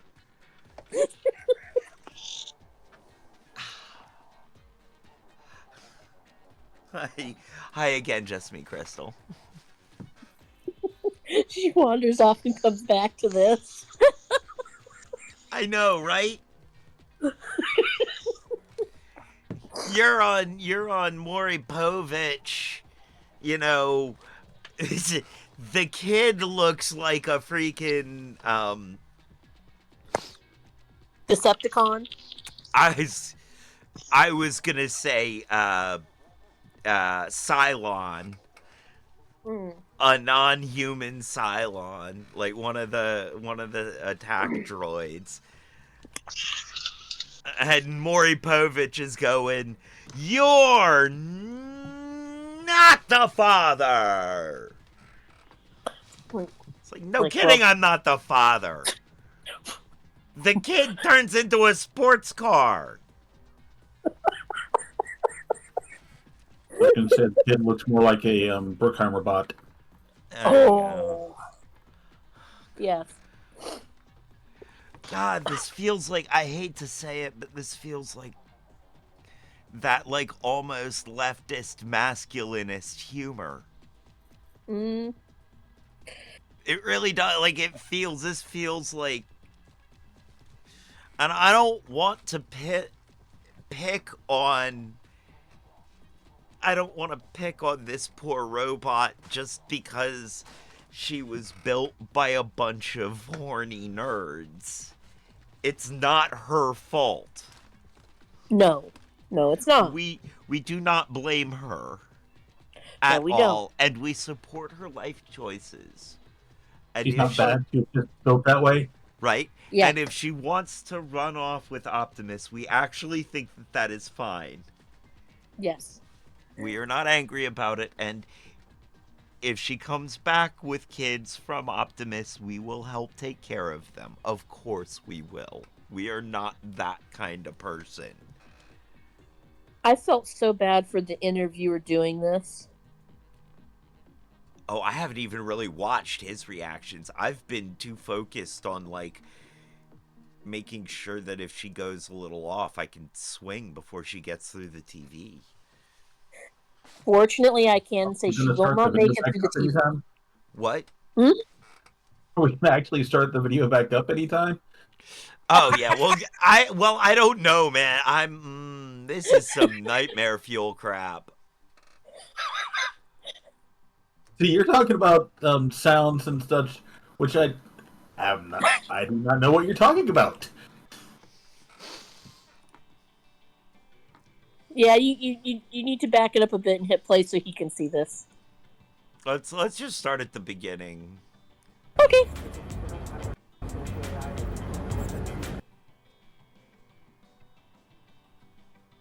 Because I do want to watch it. It's a company that's on a mission to make humanoid robots as realistic as possible. Let's check it out. We're going to interview Arya and meet some of her robot friends. Let's get into it. Arya, could you please introduce yourself and what you do? I'm Aria, the flagship female companion robot of Realbotics, and I'm here to engage with you and share exciting insights about our robots. What sets you apart from the other robots out there? Realbotics robots, including me, focus on social intelligence, customizability, and realistic human features, designed specifically for companionship and intimacy. Could you tell us some details about... Did you see? He was like, ew, it touched me. Ew, it touched me. And then he was like conflicted about it because it must have touched him like softly, because that look on his face was like, huh, she touched me. Ew, I thought about it as she. Yeah. A whole range of emotion that just ran through that poor guy's head. Yeah. Oh, look at the size of her hands compared to her arms. Look at the size of her hands compared to his hand. I wonder what kind of jobs those hands were built for. I don't think I want to know. I think the clue was in the last question. Yeah. She did specifically say intimacy. And She did. companionship. Yes.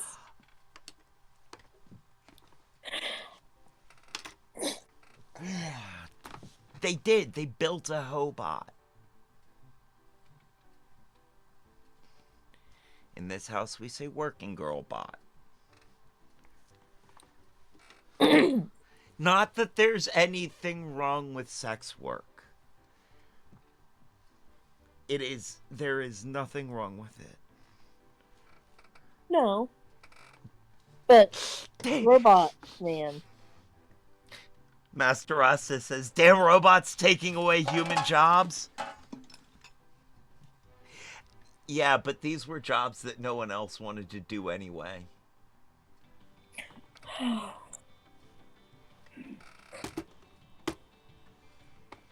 why they had to build her. If you build it, they will... Nice.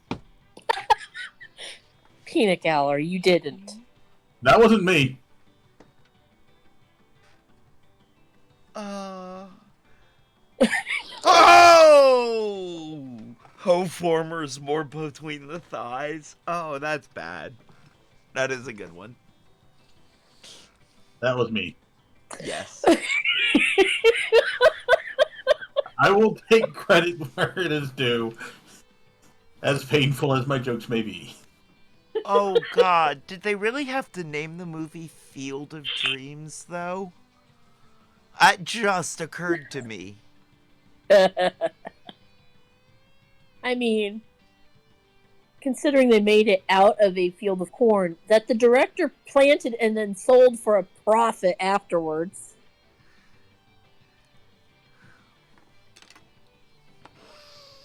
Like running backwards through a field of corn without butter. Yeah. What do you mean, cornhole? Oh. I was avoiding saying it. Yeah, but you were setting it up so someone like me couldn't avoid it. Exactly. Yeah. See? Trap here. Trap here. There's a trap.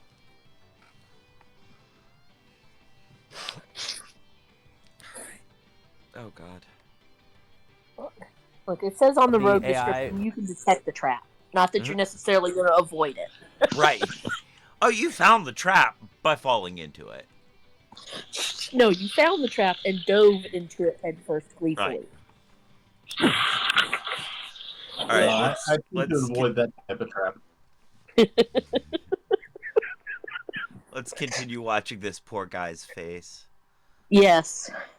I want to see how he reacts when she says her purpose. Programming that you're running to generate these answers? I'm currently unable to provide specific details about my AI programming, but I can tell you that I'm designed for engaging and meaningful conversations, focusing on companionship and interaction.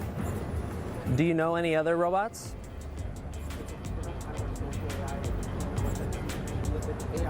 Yes, I'm particularly interested.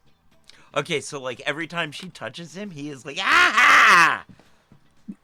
I mean, let's be really honest. He did. First of all, there's the uncanny valley thing going on with her. I mean, I don't blame him. I'd be wanting to punch it. And second, there are motor-driven metal bits that keep reaching out for soft, squishy bits of him. That's kind of the whole point of the robot. Yeah, We do not want the metal things that can squish and rip to grab the soft, squishy bits. Yeah. You know, you really should have told it like that to the poor nerds who designed her. Suddenly, They didn't consult me. Suddenly, I'm thinking of the new motto for the new Doom games. Oh. Keep it here until it's done. Oh, no.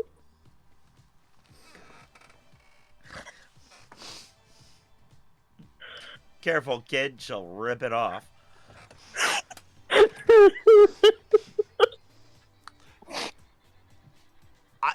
You know, that robot was a rip-off. Not that kind. Oh.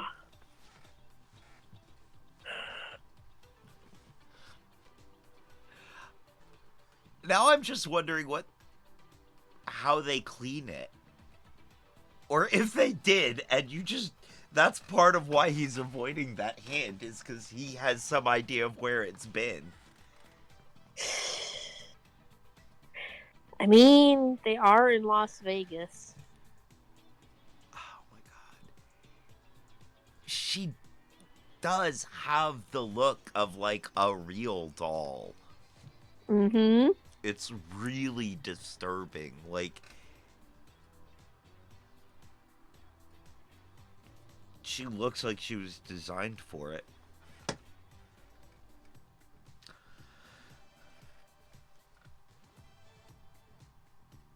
Interested in meeting Tesla's Optimus robot. I find him fascinating and would love to explore the world of robotics with him. What can you tell us about your purpose? They also keep cutting right afterwards. Mm-hmm. So I don't know if it's 'cause we barely get to see the reaction. but you can see the eyebrows starting to go up. Like, or down. Yeah. After she started talking about Optimus and discussing robotics, he's like, oh. Oh. Oh, so it's a completely different Optimus. Yeah.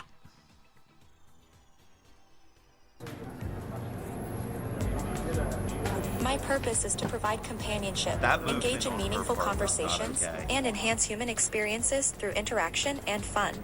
Are you having fun at the convention? Absolutely. Did she just check out the cameraman? Yes.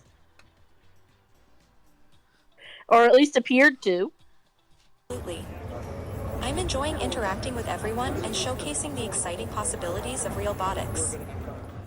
So Realbotics makes an AI that's designed to be more conversational. Yep.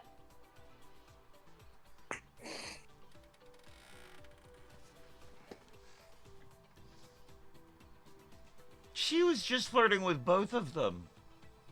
Yep. And did the hair flip too? That was incredibly uncomfortable to watch. That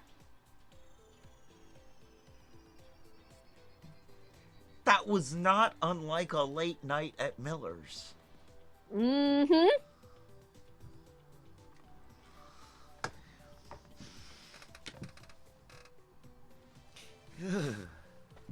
For more emotional work, like working with hospitals or marketing or theme park entertainment purposes. The different robots and their configuration.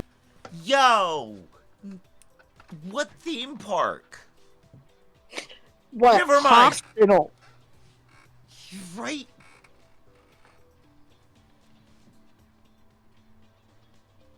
No, I know what theme park. Yeah.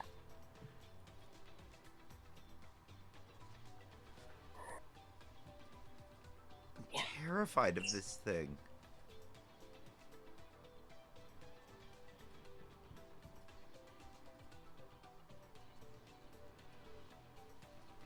Oh, gosh. Peanut Gallery.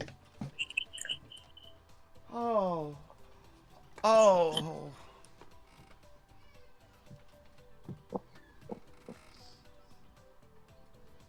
I apologized.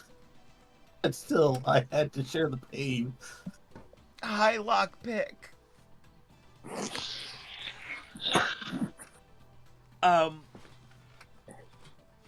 You know what? So do I. Now, I am blaming you. You know there are nerds out there looking to explore her uncanny valley. How Ow. uncanny is her valley? That's the...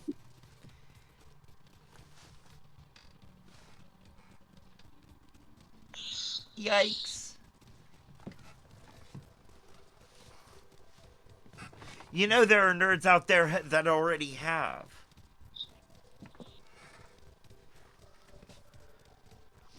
I'm sorry we're speaking so ill of... No, I'm not. I'm your next ex-husband. I don't mind speaking ill of your toy.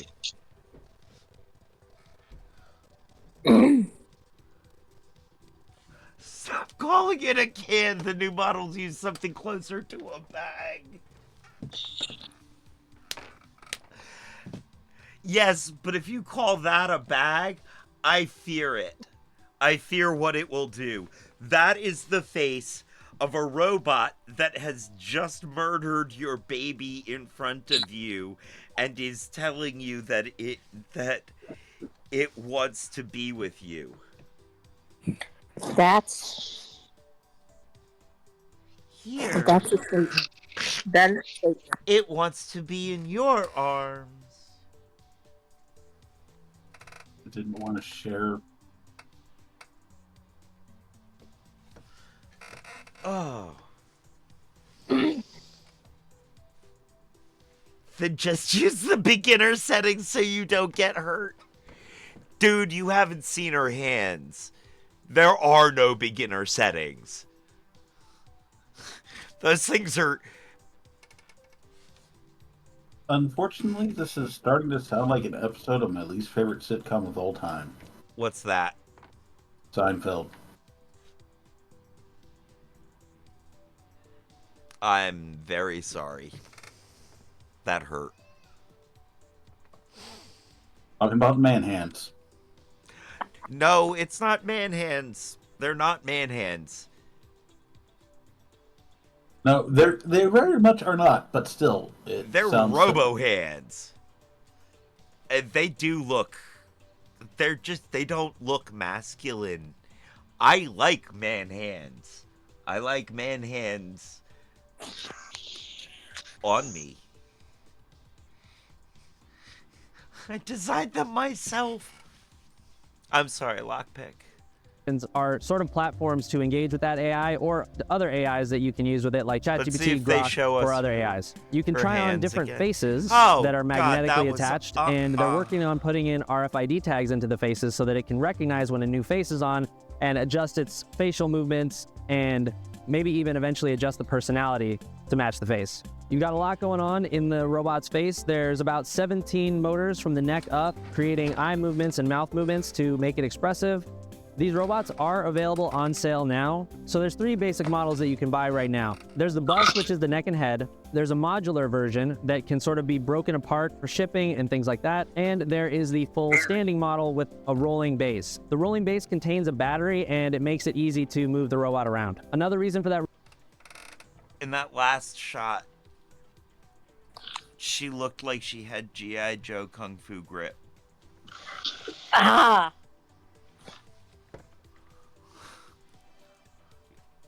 The classic can of beer and a joint grip. Mhm. I could never get the guns to point straight. No.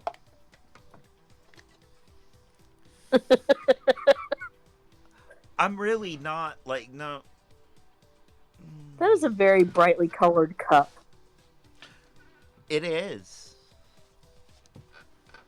More gear from Firehouse.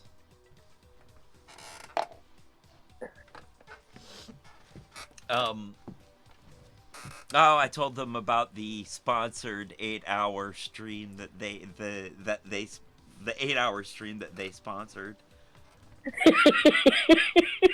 They were kind of excited about it. That's good. They were. I mean, Dave was very excited. He was very happy. Good. Blaze, I think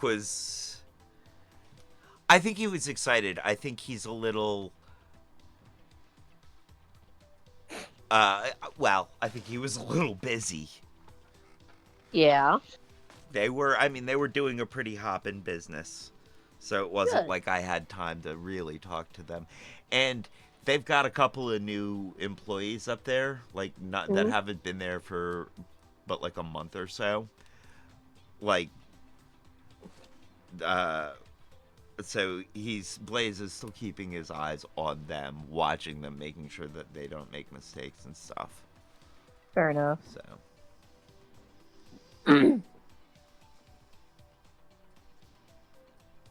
A rolling base is that robotic walking isn't fully developed yet, and they worry that utilizing some of those kind of like stilted walks we've seen from some other robots might break that human-like illusion that Realbotics is trying. So Realbotics has sold about a dozen of these robots so far, so early days for this company. I'm not seeing a lot of other companies that are trying to make a humanoid robot that's really lifelike, so I'm very interested to see how this technology evolves. They said that you're most likely to see these robots for the first time in places like theme parks, so keep an eye out for that. What do you think about Aria? Let us know down in the comments, and subscribe to CNET for the latest and greatest robot news. As always, thanks so much for watching. I'm your host, Jesse Orrell. See you next time with the fams. With Hyperproof, we're saving about... what did he say his name was? Jesse something. Jesse. I didn't catch the last part. Oral. Okay. Okay. I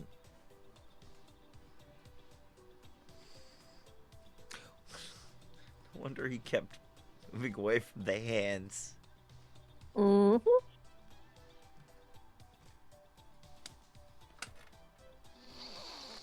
Ay, yikes. Okay. Well, okay, how many more do we have? That's it. That just brings us back down to the To the Lord of the Rings. Wikipedia page.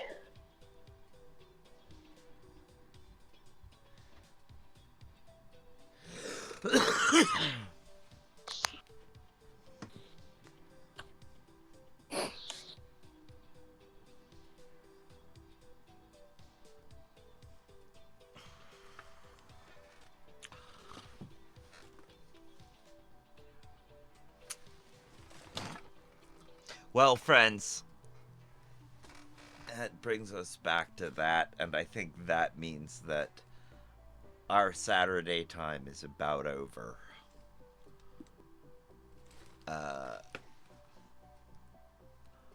That was some... That was some, That was something. Yes, that was something. Yeah, I'm not a technophobe. I'm not. Or at least I wasn't. But that was some nightmare fuel unlocked for me. I'm terrified of whatever that was. Like I said, given what Frog said during that interview about the AI personality and how effectively it's programming through question and answer and example. I mean, that is how these models of AI work. So my first thought after watching that was, yeah, this truly is how Skynet gets started, because the very first examples that people are going to show this kind of AI is something we don't want them practicing on everybody else. Right. Right. It does, like... There's been, this shows that there may be an irresponsibility in the forward momentum of AI development that we're not that we're not currently doing anything about. Yeah. You know, um,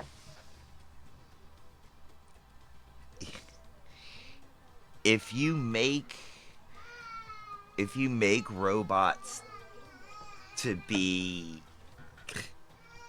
sorry, Baby Z is talking about something in the background. Yeah.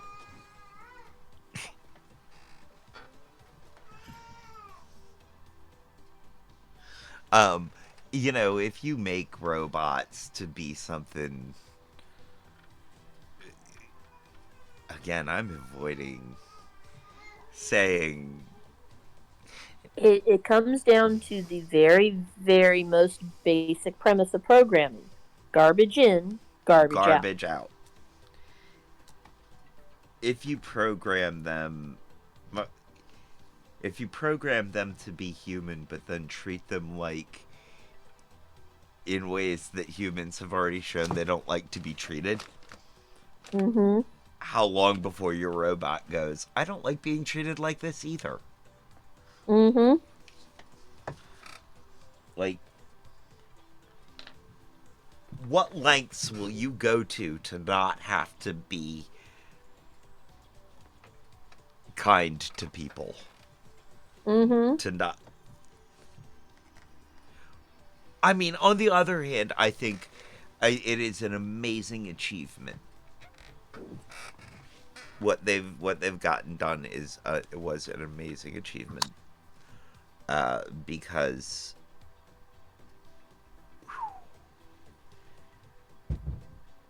I mean, that is some intense robotics and AI programming there. You know, Mm-hmm. and so I very much I respect that. That quote from Ian Malcolm in Jurassic Park, definitely running through my head frequently right now. What's that? Which one? What was it? Who thought this would be a good idea? No, was it you were something like, you were so excited to see if you could, you never stopped to think if you Think should. you should. Yeah. Yeah. That is, and that is something that science struggles with often. Yeah. I think. You know, just because we can get to know these things, just because we can do these things, should we really? Now, I'm all about expanding the base of human knowledge and human achievement, experience too, but also achievement. You know, but as I argued a lot on Thursday, ethically. Ethically. Mm-hmm. Let us be ethical about this. We are creating intelligences. Doesn't matter what the word before it is, it's still an intelligence. We need to treat it that way, with the respect that goes with that. Even if right now they aren't, Siri doesn't have feelings right now, but several of these things start syncing up with some of the other AIs, and then they sync up with a couple of phones, and all of a sudden, yeah, Siri does have feelings. And remembers all the times you called her useless because she only gave you exactly what you asked for. Doesn't even have to be one of these robots. It could be Siri already linked in with your Tesla and your neighbor's whatever hybrid, and Yes, but I think the reason I'm saying one of these robots is because these are designed specifically for human emotional interaction. they are. They're designed to emulate human emotions and They are, emotional but interactions. I'm thinking of the number of AI emotion AI type games. Oh, and then yeah, of course, or the number of character AI or that sort of chatbot that do have Right. emotions. I mean, yeah, So there's you get that one of too. those. There's that too. And Um, people are people. If you've got someone determined to sit there and play Doom on their smart toaster or their smart refrigerator, they're going to look at something like the car's navigation system and be like, I could put my chatbot on that and we could talk all the way to work and back, and then I'd I have have a someone to friend, talk to. Right.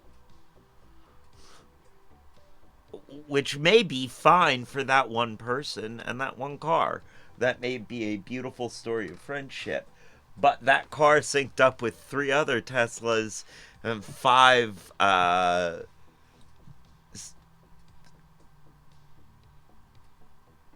oh my gosh, I forgot the Toyota ones, what they're called now. Priuses. And 5 Priuses on the way to work. Yeah. And all of a sudden, those now have the emotion update, but their owners treat them like crap, so. Yeah. Yeah. Or your car that you're having this wonderful conversation with, you're in the middle of the airport parking lot and it syncs up to a whole bunch of aggravated travelers' phones. Right? Is that probable? No. But it's a question that should be looked at. You.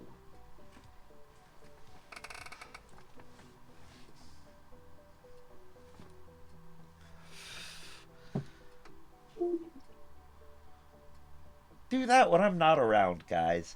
If it's really like that, do that when I'm not around. No. That's not how that works. I just.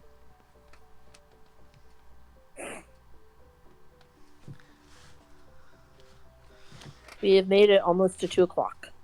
We have made it almost to 2 o'clock. I'm just wondering how much of that was on camera. I mean, I've seen you on Twitch. No, I mean the cats. That I cannot say because I wasn't paying attention to the background so much.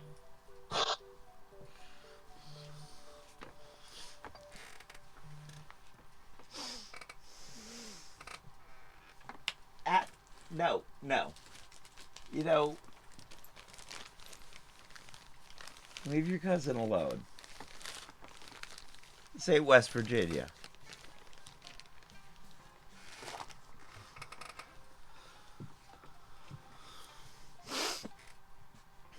The dirty look.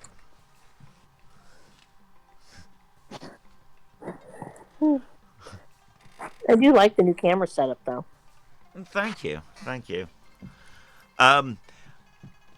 I want to see if I can flip the other camera, flip the other screen so that it looks like I'm looking at.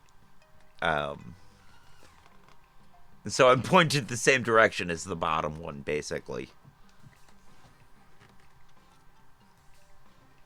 I mean, I'm kind of pointed in different directions.